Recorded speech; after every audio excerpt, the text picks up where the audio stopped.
Okay, I have some thoughts about Sukkos. Obviously, it's like all the short I don't organize them so well. So I hope that we'll be able to get through some of the ideas. And so obviously, a lot of these ideas we've talked about in other venues, so they'll sound familiar to some degree. Okay. At the end of Yom Kippur, so we read Sefer Yonah. Sefer Yonah obviously relates to the how do you want to call it, the segue, it relates to the transition to Sukkos. Relates to it in very obvious ways. First off, because just if nothing else, Yonah sits in a sukkah, so we know he has what to do with sukkahs. But even in a more basic way, here comes, sit down. You can sit on the couch. You can sit. Just make yourself comfortable. Just don't sit on the table. You think I'm kidding? But I really mean, just don't sit on the table. Okay. Okay, so anyway, so we do the example of Yonah. One is that Yonah deals with the sukkah because he actually sits in a sukkah. But more importantly, he deals with, in fact, we learned Yonah last year, we talked about it, the Rishonim talk about how it is that Yonah seemed to be saying a nevuah for the Goyim. Pass them around, right, so make sure you make a leisha. It's a very strange thing that he comes to say a nevuah for the Goyim, and he deals completely with the Goyim. In fact, at the end of the first parak of Yonah, after he gets thrown off the boat and the boat gets saved, right? So the Goyim, they all go to Yerushalayim to bring korbanos, right? They all come to bring korbanos in the Beis Hamikdash, which is very, very much what happens on Sukkot. On Sukkot, if you paid attention to the Haftarah this Shabbos, I know the Haftarah came after Koheles, which came after Kriyas, etc. So it was a little bit, but it was before Oshanos. So by accident. But the Haftarah is the famous Haftarah from Zechariah, which is that Sukkot is a universal Yom Tov, which relates to the Goyim. So that we bring the korban for Sukkot is the Shivim Parim, which is that we bring Parim Keneged the Shivim Umas Ha'olam, right? And that's the famous Medrash, the famous Chazal that's brought down that the difference between Sukkot and what we call Simchas Torah, Shmini Atzeres, is that that's the day that's just for Yisrael. The Kodesh Baruch Hu asked Yisrael to say. So the whole idea of Sukkot is that it's universal, that it relates to all the Goyim. The korbanos are brought for the Goyim. The Nevuah in Zechariah is that only people that come to the Beis Hamikdash on Sukkot are going to have rain. If they don't come to the Beis Hamikdash on Sukkot, for them, the Navi is saying they will not get the rain. The idea and the truth is right. And the truth is that the level that it's so universal that deals with the Goyim too is that it's universal, even in terms of the ideas of Sukkot are extremely universal. They're very not normally. We talk about Shavuos, you talk about Kabbalah Satara, totally Klal Yisrael. You talk about Pesach, we talk about Zman Cherusenu, which may go out from Klal Yisrael to other umos, but Lamaisa is the idea of Klal Yisrael coming out of Mitzrayim. It's the idea of complete and absolute Cherus, which is a particularly Yisrael attribute. You talk about Sukkot, and we start talking about Avoda, which is meant to bring rain. It's by definition the most universal avoda you possibly could have. It's something which is something everybody needs. In fact, it's so universal that the original avoda that is done in the world is Adam Arishon, is put in the Gan to be Oved. Rashi says we will get there at the rate we're learning Parshas Bereshis. We'll get there in 3 or 4 years. But it says that the L'Shamra L'Avda L'Shamra is, the avoda is to daven for rain. In fact, it says it couldn't rain until Adam Rishon davened for it. Now, Adam Rishon, you understand, is pre-Yisrael. So it's so completely universal, relates to us. That's part of what the idea of Sukkot is that there's something about Sukkot, there's something about the ideas of Sukkot, there's something about the avoda of Sukkot, there's something about the ambiance to a large degree of Sukkot, is the idea that relates to the Amim in general. Now, in Yonah, we spoke about this a lot last year. There was in the Pirkei Rabbi Elazar, which goes to the Agadata in Yonah.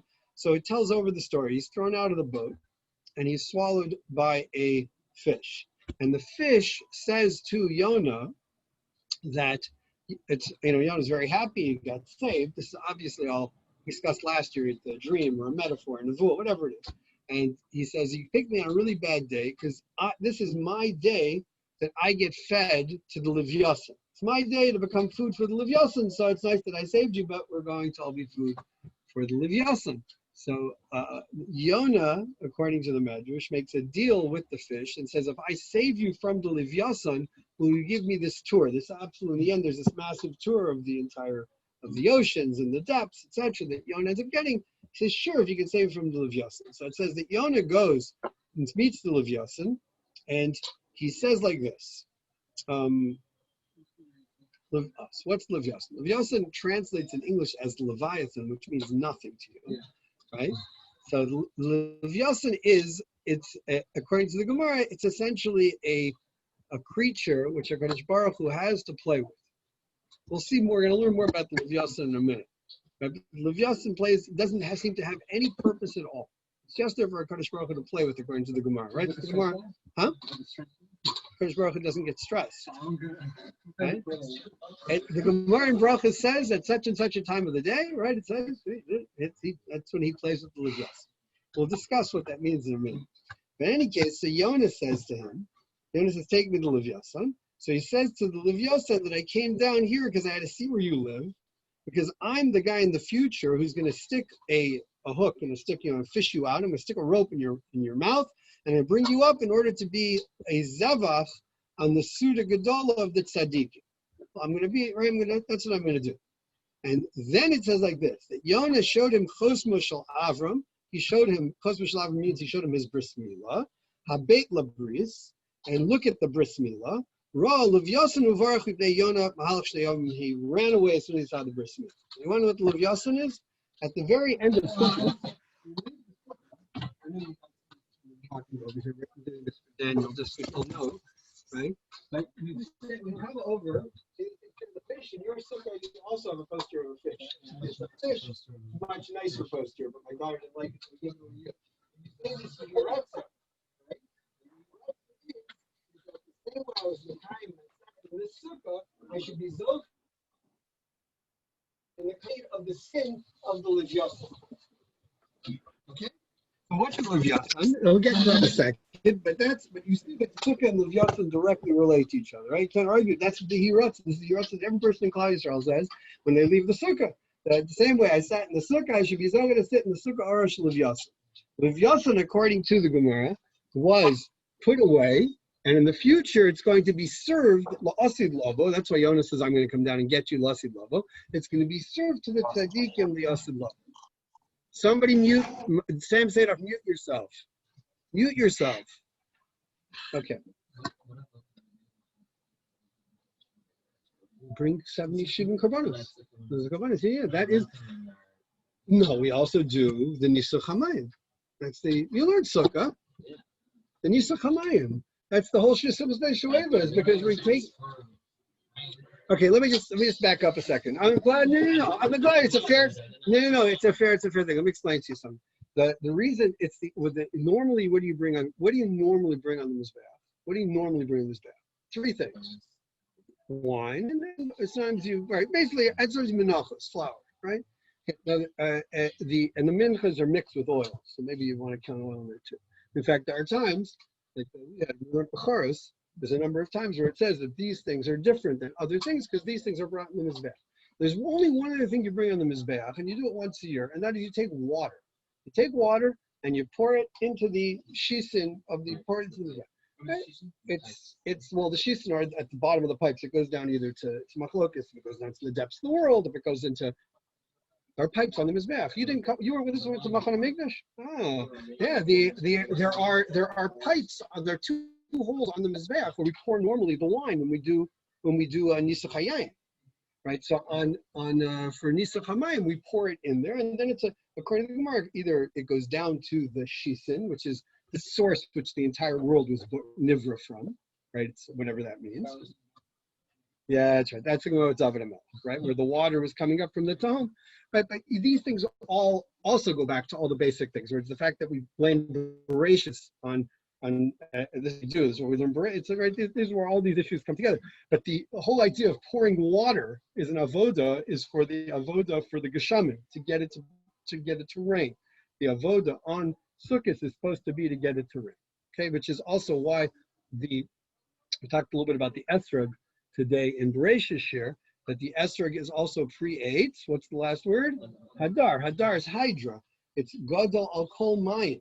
That's what the Gemara says, and it's trying to define what it is. It grows.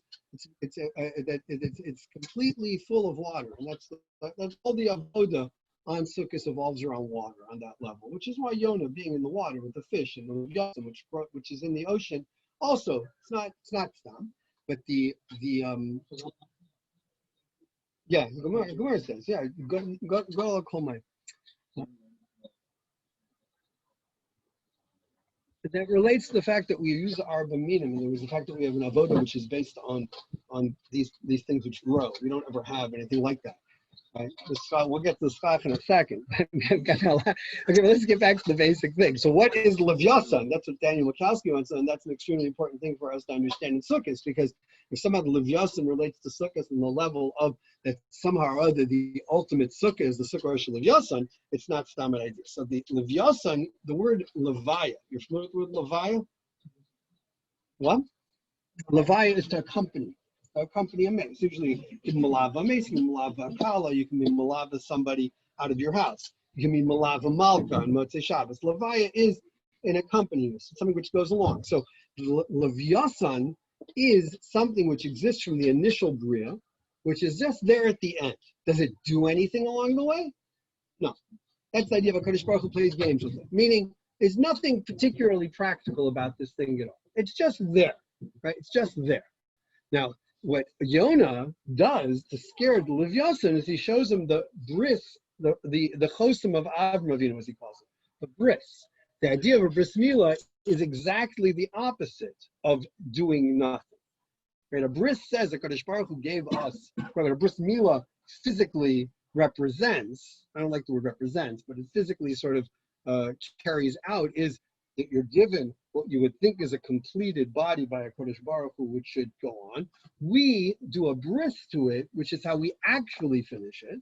And now that is our commitment. The idea of the bris is that, and what Avram Avinu was about, is we're partners with the Kodesh Baruch Hu in terms of making the world work, right? So that we do things. For the Levyasan, this is terribly frightening, because the Levyasan essentially is something which is just there from the beginning, and it's there in the end.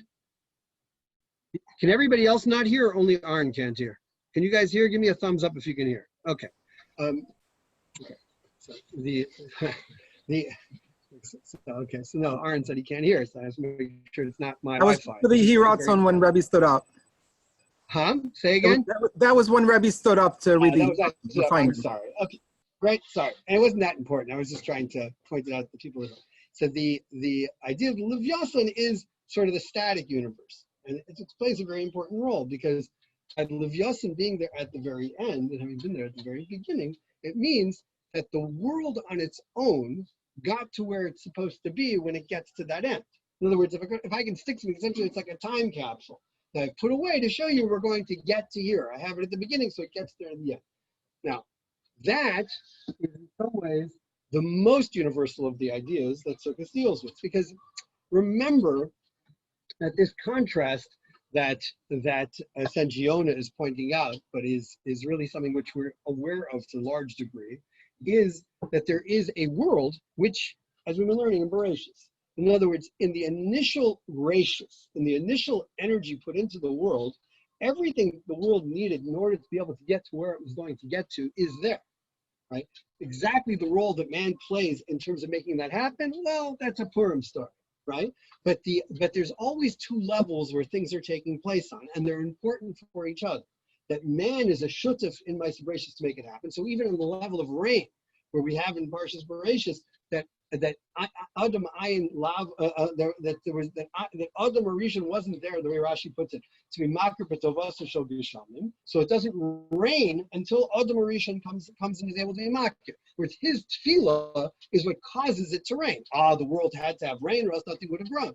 No, but in other words, there is a symbiosis between Adam's role and the fact that the world just works. Okay, everybody got that? Now, what I was thinking though recently is this particular idea relates very heavily and makes sense to relate very heavily to the idea of tshuva. Why? Because, which question is I should step back a second. I'm going to step back a second. We'll get to the tshuva issues in a second. There's another issue which it relates very strongly to Sukkot and is, well, as an extension of the same idea. Let me show you how it's an extension of the same idea. All the issues we've discussed of Sukkot are very interesting in that they're very olam hazeh ideas, meaning we're not dealing with ideas which are beyond this world. Rain and the need for rain, right? Rain essentially is your economy. It might not be expressed as much today, but the idea of rain was, we discussed it Rosh Hashanah time, we talked about the din of the rain, etc.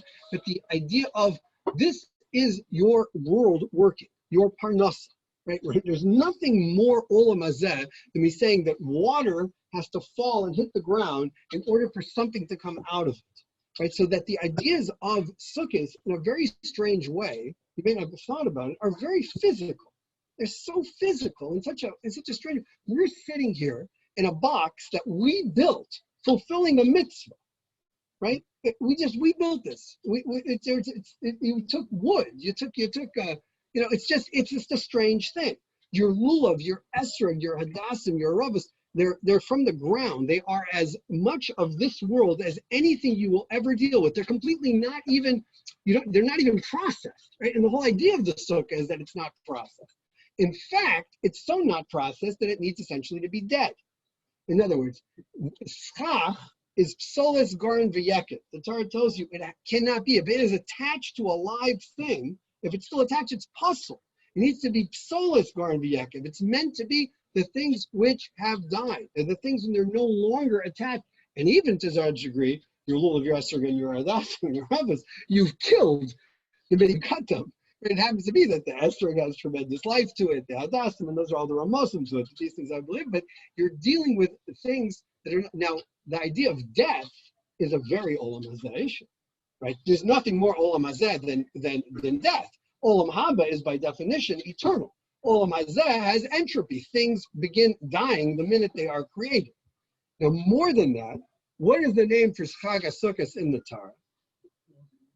No, Chag HaAsif, which is Asif means, right? That what? You gather in to die. But say we use it to mean obviously the time we gather in the produce. The Grim Reaper. What? The Grim Reaper. We'll get there. The Grim Reaper, but that's why Halloween is also is all about death, because for some reason or other harvest festivals, for a lot of reasons, had deal with death. But in terms of Sukkot itself, Chag HaAsif means Vayasef el Amav is another way for the Chumash to say that somebody dies, so that we're celebrating death. Now, if you paid attention to Koheles, and Donnie did a fantastic job reading it, right? All it does is talk about that, right? In fact, the Mishnah Berurah brings a reason which is clearly not the real reason, and I don't believe the Mishnah Berurah meant to. There's no reason. One of the reasons you read the Koheles on Zman Sukkos is you shouldn't be too happy, which is obviously not the reason you read Koheles in the time of time that you shouldn't be too happy, because if the Megillah which you read on Zman Sukkos, it obviously very deeply relates to the idea of Simcha. But that's the point. So Tov Shem Yishem and Tov Yom HaMavos Yom Yivaldod, better the day you died than the day that you're born. Right? Or we'll say, Tov lech lebeis ovel v'lech lebeis mishta. Better to go to a house of mourning than to go to a house of simcha. Right? So that Koheles deals tremendously with the idea of death, and Sukkos would seem to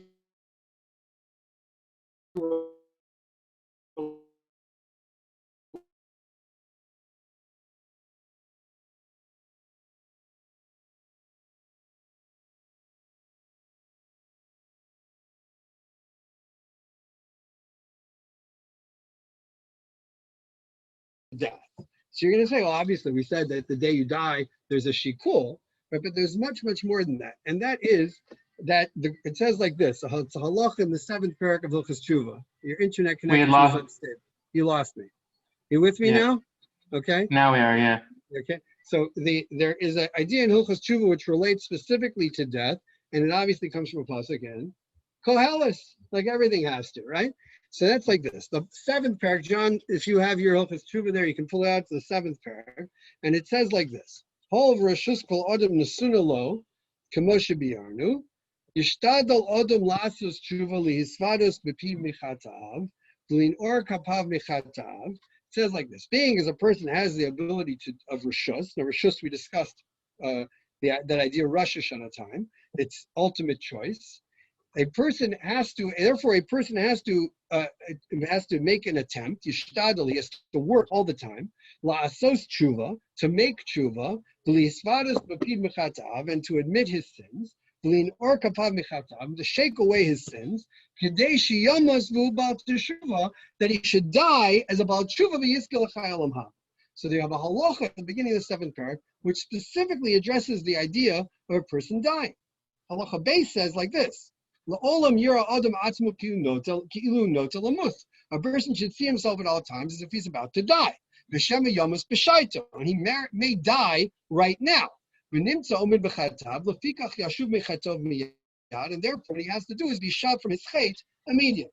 Right? Now these two halachas specifically address the idea of tshuva in terms of being conscious of death, which has to be a Sukkos issue, because when you sit in a hut that's made of solis garin v'yekiv on a holiday, which is called the holiday of death, right? So we clearly are thinking about death, and somehow or other, Sukkos being the end of the Yemei Tshuva, right? We still have the white up in the Beis Medrash, right? And we have the Tfilas Hageshem is only done at the end of this entire thing on Shmini Atzeres. In other words, that we're still in those Yemei Adin.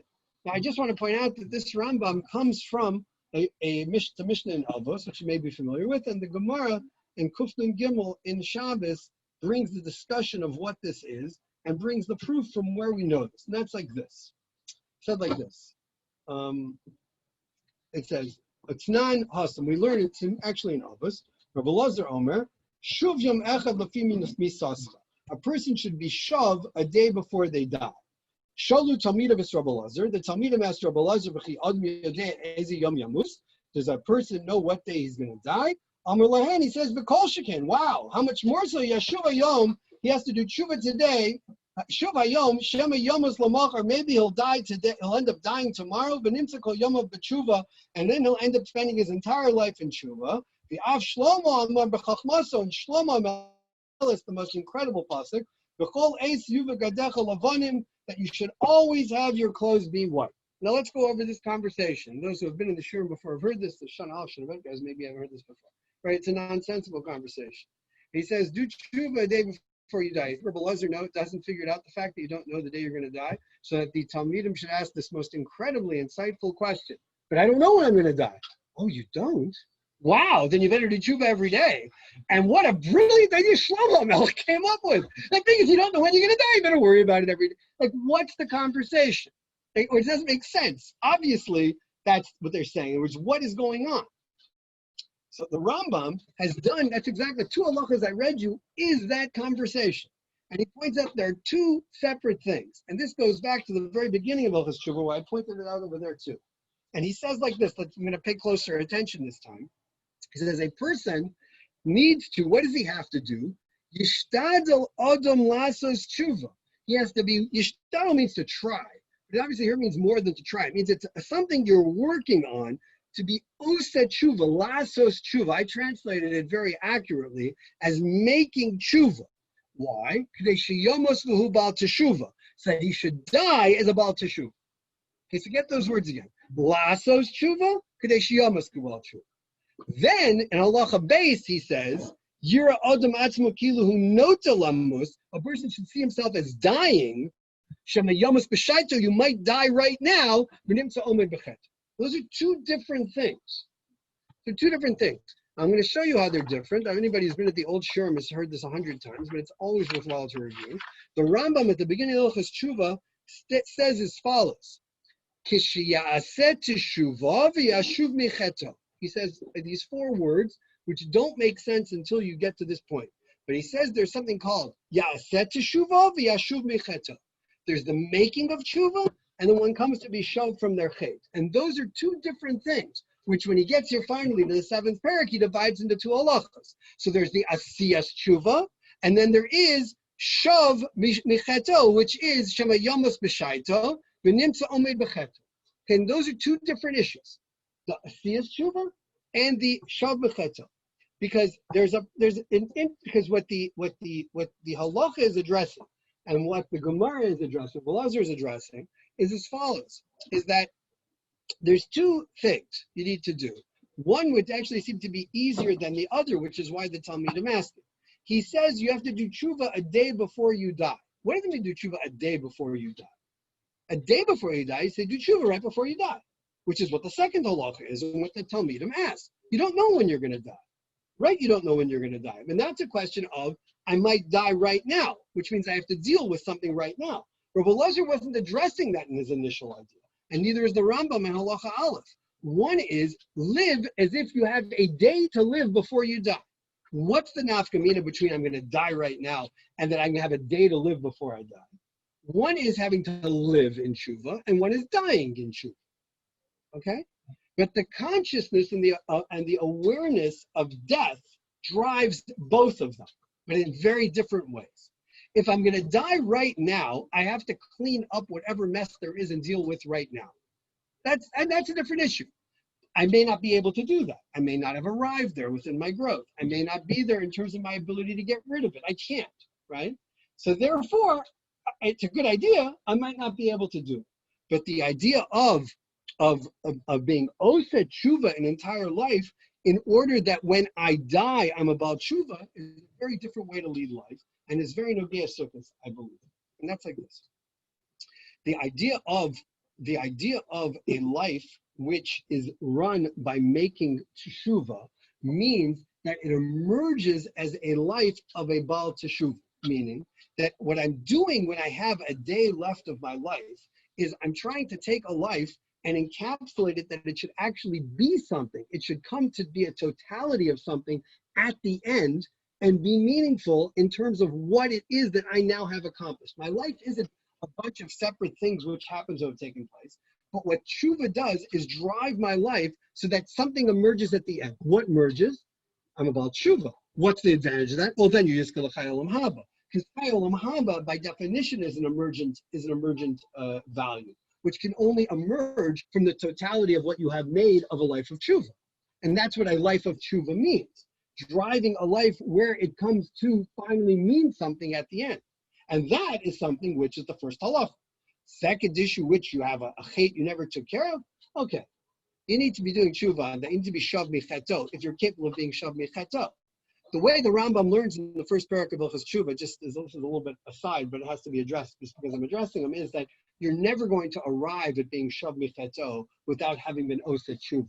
Meaning, it isn't something, in theory, could it be done? A person can be shav micheto without having osa tshuva? Unlikely. If she has a tshuva, v'yashuv micheto, this is where you're going to arrive. So here are the steps to do when you get there. Okay? But what does that mean? That's the idea of an asifa of life. That's why death is called an asifa. That's why the sefer we read on Sukkos is called Koheles, which is, what Ecclesiastes means, is that it's a gathering, Koheles, right? It's a Shlomo Melech wrote Koheles when he was old, with the Gemara, right? Because it's a perspective of things. But the idea of Sukkos does in terms of tshuva, it does in terms of the Emea tshuva, is it gives everything a place and a perspective that allows it to go on. In other words, if there was a couple of steps that we had in the Emea tshuva on Rosh Hashanah, actually gaining an identity, which went beyond what my here and now, but actually totaled up the impact of what my life has arrived at. On Yom Kippur, I've been able to do two things. Well, I did one thing by doing one thing, I accomplished one thing. I was able to accomplish the slicha and mechila to rebuild the relationship I have with the Kadosh Baruch Hu. But to do that, I had to completely step outside of the world. In other words, the day of Yom Kippur, I'm living in a sense in Olam Haba. Because I don't eat, I don't drink, I don't have any of the physical pleasures of this world. That's the entire idea of Yom Kippur. I live outside of the world. And that's what I would refer to as being instead of becoming. And that's an extremely important point in terms of tshuva. Tshuva is supposed to allow you to be as opposed to become. See, right? So the idea of sukkos is in terms of olam hazeh, and that's why it's so important. In other words, people will say, stop the world, I want to get off. That's exactly what sukkos is. I'm still totally involved in olam hazeh, but I'm removed from the doing of it. It's, by the way, why the ikr of Chol HaMoed is really what we're doing in the Shiva. You're not supposed to work. You're not supposed to do it. You still sit back, you enjoy yourself, you eat, you learn, you play ball. And that's the idea of what a Chol HaMoed is. It's not the trying to get anything done. it's not that's which is why work is usher during Chol Hamoed.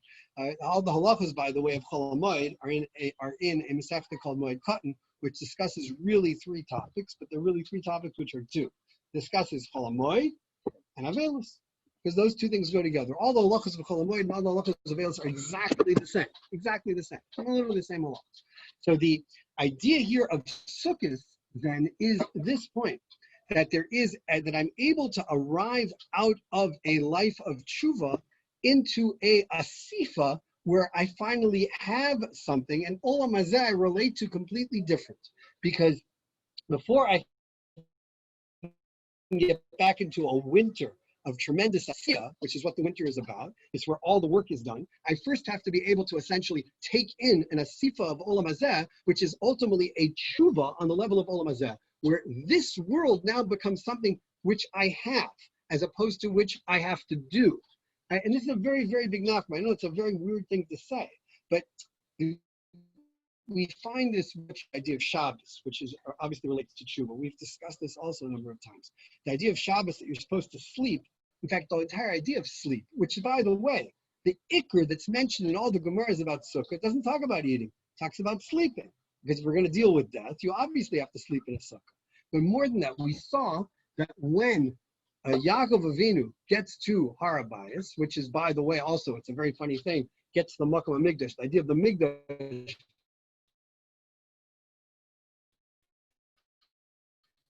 the Mikdash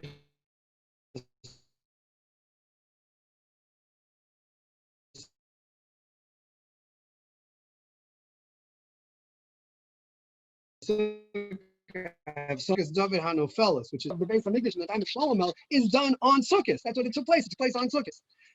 So why should that be?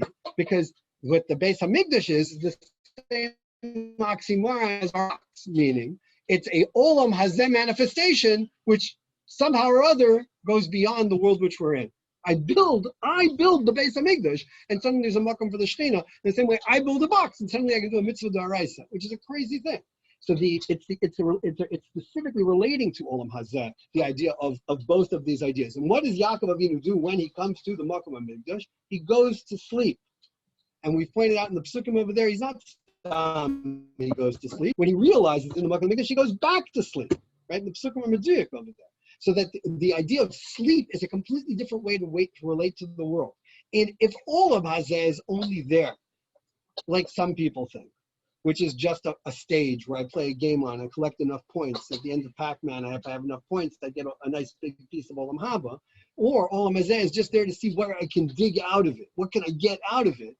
That's not the Adam Harishon's Olam Hazeh.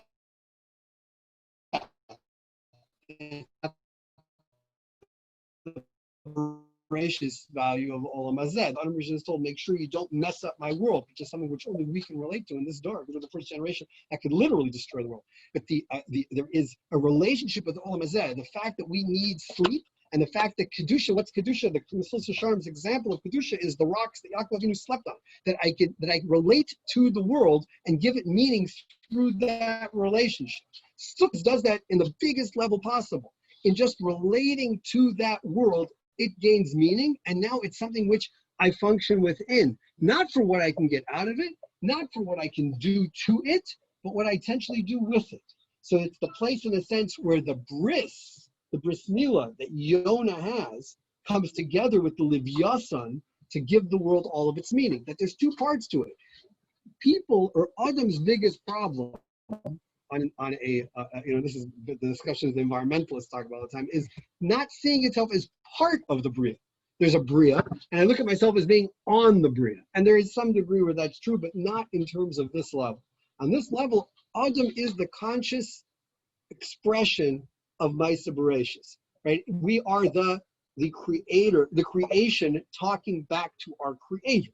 And that is what Adam's role was in Gan Eden, right? Which is Marumas in our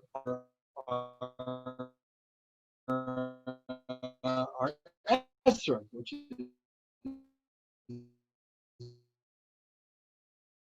we're okay. We daven for rain, it's able to then come. And that's really very much what Sukkos is coming to do. So the avoda of Sukkos is really the being, as opposed to becoming. It's the idea of being able to appreciate the world for where it is going to go on the Leviosan's levels. That's the Arachma I'll say when I walk out of the Sukkah, because that allows all the things I then do on the bris level to be meaningful, not because I'm doing them, but because I'm doing them as part of what the Bria is meant to accomplish. And I see myself now as an extension of that Bria doing those things, so that the tshuva that I become aware of becomes now my building up a life where there's also, that's essentially the same idea, that the things, it's not only the doing of it which creates the tshuva, but it's the living a life where there's meant to be something which emerges from it, and what emerges from it ultimately as me as a Baal Teshuvah can be Zocha L'chai Olam Haba,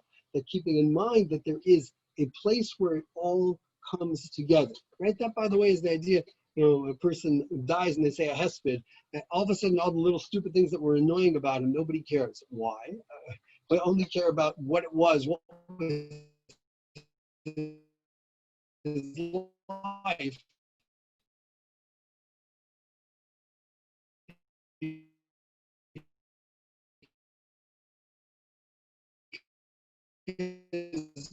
That's always true. You can only, there's one other level which we can get into, but that's the ikr. That's the ikr in terms of saying what is supposed to be happening Sukkot time, this relationship to it. The other level of it is the simcha, which is, and Izman Simcha Seinu does not mean it's a time when you are happy. Zman Simcha Seinu always means, like, just like Zman Cheru Seinu, it means the idea of where we derive simcha from. Because ultimately simcha is only derived when you see what there is, as opposed to what it is I have to do. Right? That's always the problem. The more that I'm involved in creating something, the less of it I have for me to be able to get simcha out of it. Here, where I see what there is, now that I can be, I can ultimately derive simcha. And the Rambam just says, I'll end with this, at the end of Hilchas Lulav, he says the famous halacha, simcha sheyismach ha'adam, right? Simcha sheyismach ha'adam ba'asiyas ha'mitzvah bi'ava ha'kel shetziva bahen. That there's an inherent, innate simcha that is involved in doing mitzvahs, and that ultimately is defined as the avoda gedolah. And he points out, I'm not going to get into the entire Rambam, but it's an innate idea that I do a mitzvah. You understand what a mitzvah is? A mitzvah is also, if you think about it, it's so oxymoronic if you pay attention to what they are. I'm able to do something in Olam Hazeh. I'm able to pick up a lulav, right? And this connects me to a level of reality which I don't have to think about. I don't have to figure out why it's true. I don't have to figure out if what I'm doing is objectively meaningful. I don't have to figure out where my life, I do this thing. I put on a beged with tzitzis. Just a beged with tzitzis. What did it take? I now I've connected myself to something real. I take a box, I put it on my arm. And this thing, which is physical, is now connected to something absolutely real in this world. Not what I make of it, not what I tried to do with it. These mitzvahs are ultimately where simcha is derived, because they are ultimately the expression of what is, as opposed to what I have to do to make things happen. So these ideas of tshuva, of Sukkos, are very, very easy. Also, like most things about tshuva, like most things about the Yom Tov, they're very accessible if you just pay attention to them, because it's a time where you just allow things to be, and you allow me to be, you allow yourselves to be. Life is so much about the next thing. Life is so much about what I'm doing with it. Life is what I'm making of it. And Sukkos says, no, you're able to just be, and that ultimately allows for the tshuva, which is Sukkos. It allows for the simcha, which is Sukkos. And then you get back at the other end of it, you get right back into it. You get another year of the entire cycle of it. So we should have a Zman Simcha Seinu for everybody. Okay. Make sure you make it al mitzvah for everybody. Huh? Why does that follow? Because Kippur is very, very much a level of tshuva that is anti-Olam Hazeh, right? Because that's essentially what I do. I remove myself completely from Olam Hazeh in order to be. Right. So once I have that, I now can go into a Sukkos and deal with a level of being which is Olam Hazeh. I have to first have the Olam Haba level before I do it. Yeah. Come back in. Yeah, sure. That's yeah. We do exactly the opposite of Kippur. Not the Gemara asks. The Gemara itself asks. I'm saying the Gemara in Tainus, which says that you only start saying Mashiach Baruch Hu Mori Geshem on the last day of Sukkot.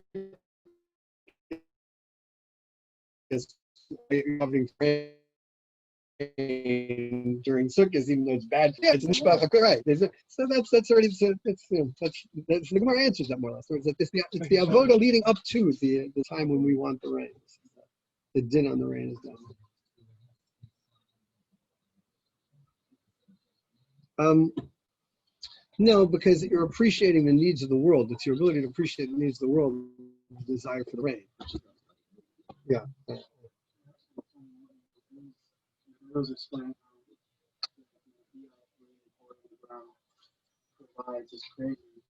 That's the one thing involved in agriculture that you have No control. Yeah. Even Ad Hayom, even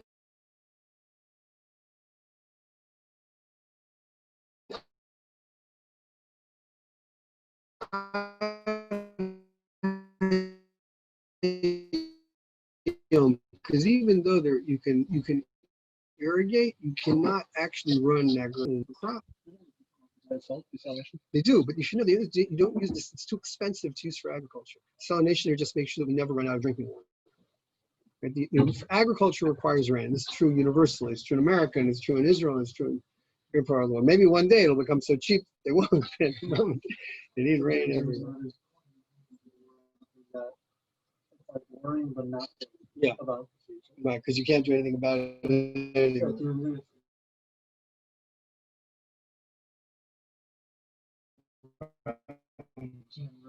Right.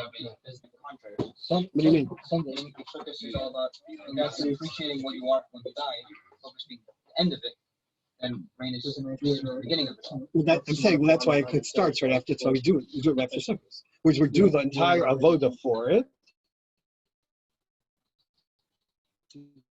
Yeah.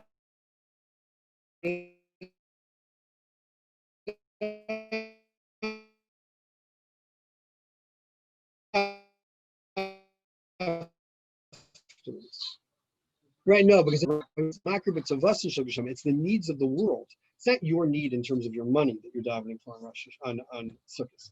That's why if you pay attention to those shanas, which are about bringing rain, they're very universal. It's simply about the needs of the world. The world needs this. The order of the world needs this. No, so I'm saying, so that's the idea. In other words, the appreciation of what is what Sukkot is about.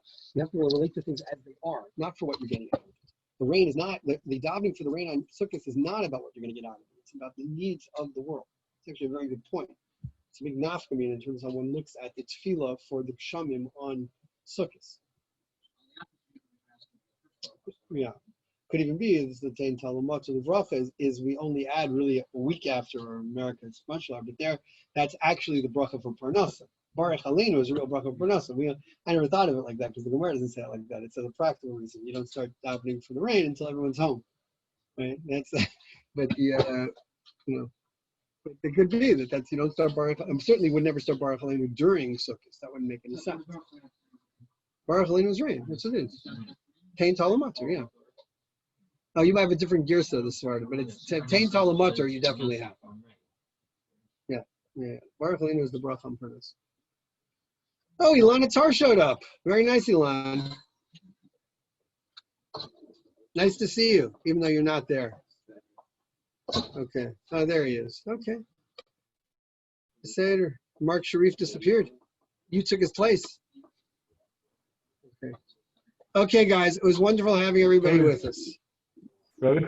Okay, I hope the share helped. I hope it made sense. Whoever was saying about selling the Second stop.